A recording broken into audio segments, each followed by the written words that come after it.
The lawnmower's roar sliced through the humid Virginia morning, a guttural hum that drowned out the cicadas screaming in the oak trees. Sweat beaded on my forehead, trickling down my temple as I pushed the old Toro across my front yard, the scent of fresh-cut grass sharp in my nose.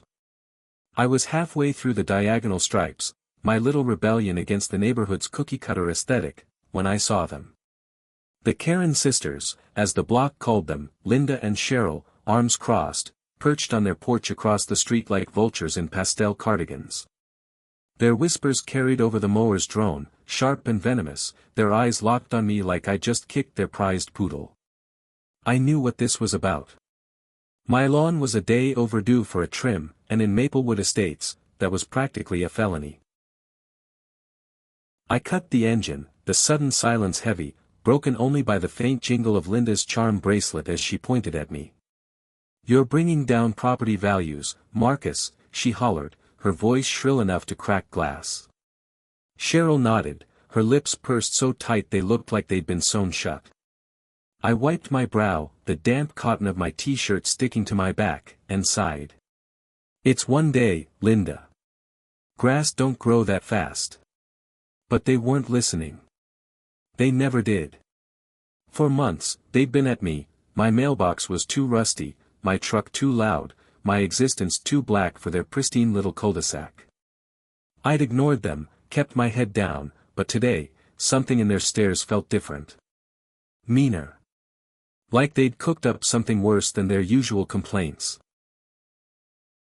I restarted the mower, the engine's growl my only defense, and got back to work.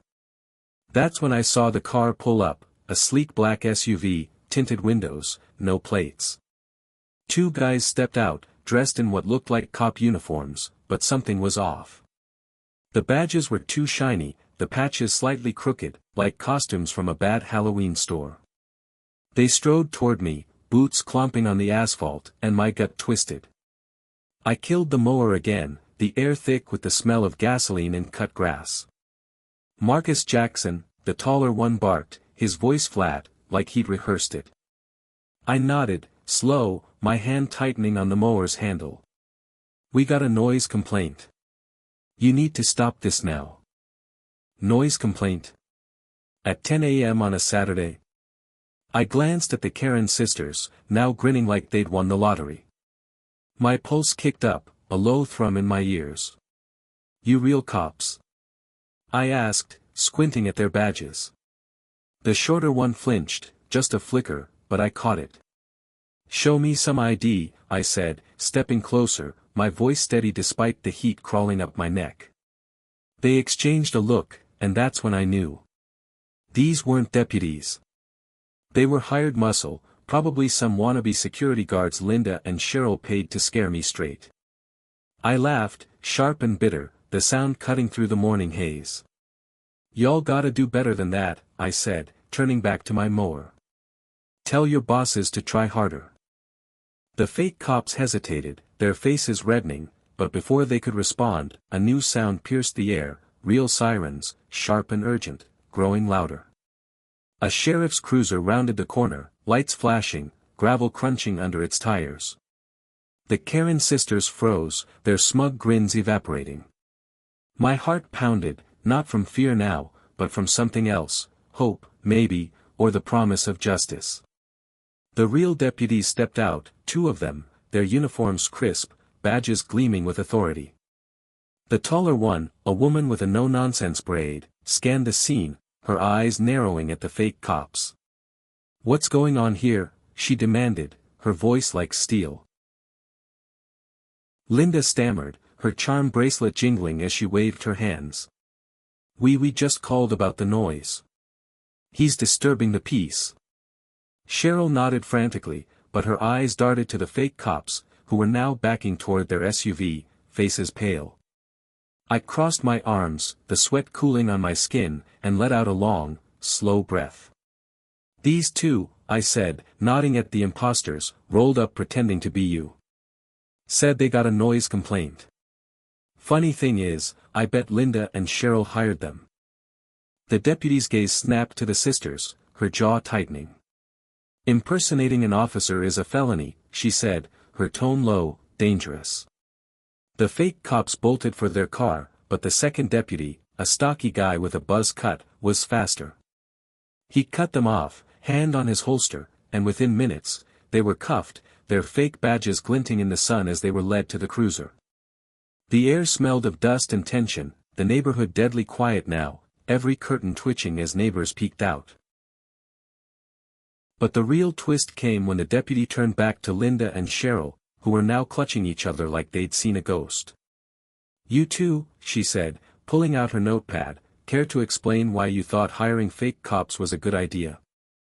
Linda's mouth opened, then closed, her face crumpling like tissue paper. Cheryl tried to speak, her voice a squeak. We wanted him to follow the rules." The deputy didn't blink. "You endangered this man and violated state law. That's not a warning. That's a fine, $500 each, and we're looking into conspiracy charges."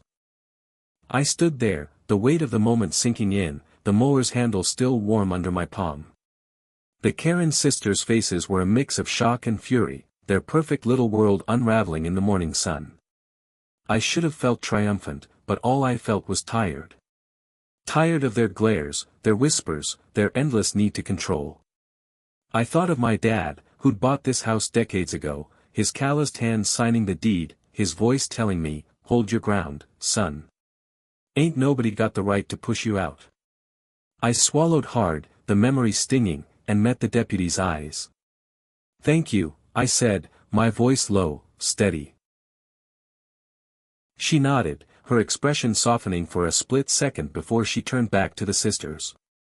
"You're lucky he didn't press charges," she said, snapping her notepad shut. "Next time, think twice before you play vigilante." The cruiser pulled away, the fake cops in the back, their heads bowed.